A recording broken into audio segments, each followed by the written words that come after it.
usa ka tan-aw pa lang nimo sa kini nga cake, mapawaw gyud ka sa itsura. Ang maong cake nakadaog sa Cakewars sa national category sa Cake Fiesta Manila. Ug nasayod ba kamo kung kinsa ang mga nagbuhat ni ini? Ang mga Sugbuanon nga sila si Chef Ramji Antimaru, Chef Marvin Concha ug Chef Kate Go, kinsa mga miyembro sa Baking Society of Visayas. Ang ilang hiniusang puwersa sa skills, ideya ug talento mao'y nakapadaog sa maong cake. Busa karong buntaga ato silang inilahon ug himamaton dinhi lang sa GMA Regional TV Live. Pagilahon karon sa spotlight mga kapuso mga bisdak chef nga nagmadaugon sa kompetisyon dito sa kauluhan, makauban nato gikan sa Baking Society of Visayas, Chef Ramji Antimaro, Chef Marvin Concha ug si Chef Kate Go. Mayong buntag ug maupay na aga mga chef. Kumusta? Welcome sa GMA Regional TV Live. Maraming buntag. Thank you so much for joining us, Chef Ramji, Chef Kate, o si Chef Marvin. Congratulations for winning the Cake Wars sa national category sa Cake Fiesta Manila. Kumusta ang inyong experience? For me, sir, kay first time magito na ko ni appeal og competition, no? But linaw dyan siya nga experience and kanang na timing dyan nga nadaog ni. Can you share to us, Chef Ramji, unsa ni nga competition about og kinsa may mga naka-compete ninyo ani kinsa man po'y mga nangapil ani nga competition? Okay, so this competition is all about cake decorating techniques. Kung unsa gyud ka pulido nga mo mugna og design sa mga cakes, ug kanang unsaon gyud paghatag namo og sakto nga tema ug usa gyud unsa gyud ang amo ang mga kapasidad sa mga lain-lain nga mga pamaagi sa paghatag og texture og sa expression sa cakes. So ang among mga kontra ani NCR, Luzon ug Mindanao. Actually upat kami ang nag-compete kani nga kategorya. Chef Marvin, pwede nimo ma-share ang inyong winning cake o ganong ingon adto inyong disenyo unsa may istorya adto? Okay, so isoro ita mo sa among design, basically enchanted, usually mga out of this world na mga characters. Sa among cake, nagbuhat mi og representation of a fairy, which is very enchanted as itself. Nagbuhat mi number one because, as you know, sa mga competition, there are always good cake decorators, but it always boils down to who makes the lot of textures. So a lot of textures on the cake.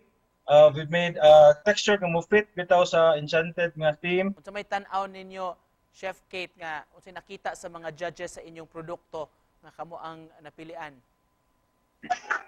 I think, sir, kung mga mention ni Chef Marvin nga nag-textures kay usually the past nga mga winners amo mo sang gitan-aw kung sila mga output and kabantay ni medyo simple lang gamay. So our designs kay ambitious gid tanan niya, gi-practicean gid na namo. While doing your cake pala di ay Chef Marvin, unsa man doon na mo'y mga task nga gi-assign sa usag-usa nga kini imo, kini ako ang buhaton?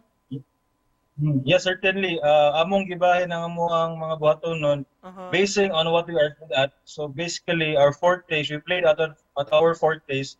Kani si Katie, maayo aning gagmay nga details. I am good in textures and also in details. Chef Ramji is good in figures as well. So collaboration of techniques and our fortes. So we are working very comfortable yun tayo. Nakadala mo, of course, garbo o dungog sa mga Sugbuanon o sa nagibati ninyo ani Chef Katie.